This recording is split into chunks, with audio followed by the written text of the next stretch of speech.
Nagsimula raw ang lahat sa isang simpleng panunukso na ikinapanting ng tenga ni ate.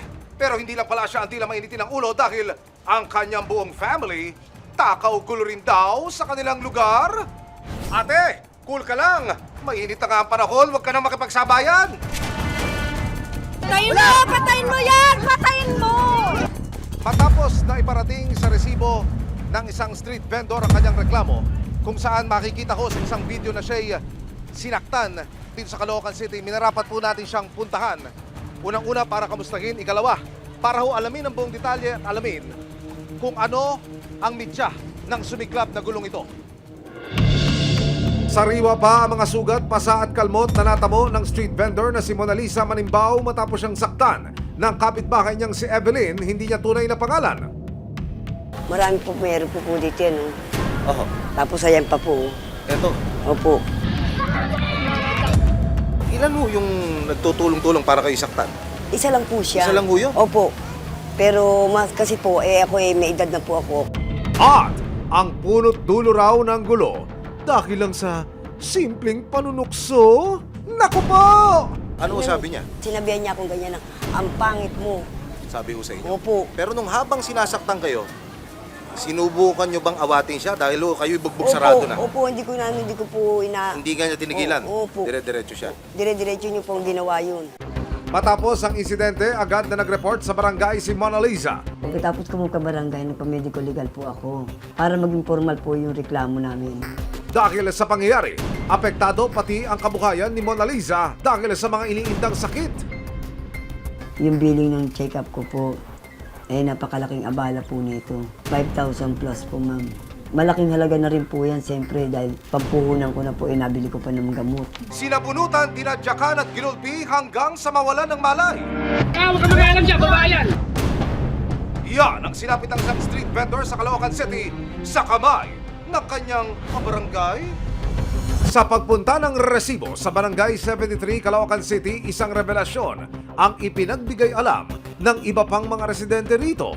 Sa ating pagtatanong, hindi lang pala isang reklamo ang ipinupukol sa kabilang partido na ito. Dahil sa tumpok ng mga tao na ito, iba't ibang klase pa ng mga reklamo ang ating napag-alaman at ipinarating sa resibo ng ating mga kababayan. Kuyang sa inyo, pati hindi lang pala babae, pati lalaki, pinapatulan no? Inabangan po nila akong pagkasawa sa may labas. Tapos, pinagpapalo ko ng helmet. Hindi lang naman ako yung sasaktan. Pati rin yung asawa ko. Ano bang klaseng kapitbahay yan? Permission eh. Lahat mga nakakaaway na eh.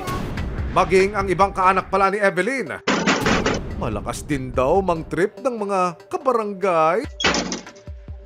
Tinatawag po niya akong baliw tsaka tanga. Siya rin po ang dahilan kung bakit nagkasakit yung anak. Na-depress po siya. Ang tinutukoy ng isang residente, ang kanyang menor de edad na anak na si Mia, hindi niya tunay na pangalan. Pinahiya raw siya ng pamangkin ni Evelyn sa social media. Ano sinabi sa'yo? Kesyo pangit ko daw po, hindi pera daw po, tapos insecure daw po ko sa kanya. Ano nag-epekto sa'yo? Hindi na rin po ako makakain ng maayos, tapos nawawalan na po ako ng focus sa pag-aaral. Dumating na rin sa puntong kinailangan ng magpatingin ni Mia sa eksperto dahil sa nararanasang depresyon.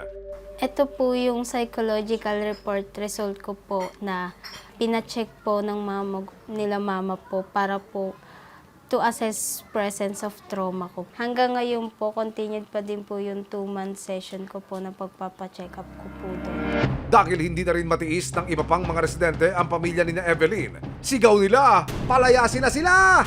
May mga lumapit din sa akin na talagang nagkakabaranggayan sila at dumating pa sa punto na nagkakademandahan sila. Marami po yan. Kaya nga, gusto na nga talagang ipetisyon yan ng mga kapitbahay niya.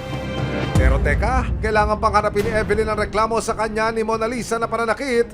Nito lang Martes, ipinatawag ng barangay si Mona Lisa at Evelyn para sa kanilang unang pagdinig.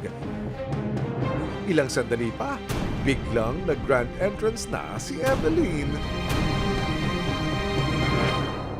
Ngayon, ang gusto namin malaman kung anong bulot-dulo sa nangyari. So napadaan ako sa kanya. Ang sabi ko sa kanya, yun gumanon ako. Yung reaction niya is nagsisigaw siya ron na yung mga masasakit na salita sa akin. Tumahimik ka, chismosa ka. Sabi ko gano'n. Ang hindi ko lang matanggap is sinigaw niya pa sa marami tao na sabi niya, ikaw, baog ka. Porque ba na wala kaming baby? Tutusin din niya po dapat manghimasukan yung buhay na meron kami. Depensa naman ni Mona Lisa. O kaya nasabi ko, dahil yung salita niya sa akin mga pangit, tinatawag niya pa akong barakuda, binalik ko lang sa kanya. Nang tanongin naman si Evelyn kung bakit siya kumantong sa pambubugbog kay Mona Lisa. Ginanyanan niya ako ng taga, tapos ginanin niya yung buhok ko, then kinurot niya yung mukha ko, so dinepensa ko yung sarili ko. So yung nakikita ninyong video is yun lang para lumabas na siya yung kaawa. Yung sinasabi niya kutsilyo, hindi ko yun ang bayan dahil liligpit ako, nag-ano ko, titinda ko ng postahe ng mga bangos, mga ano.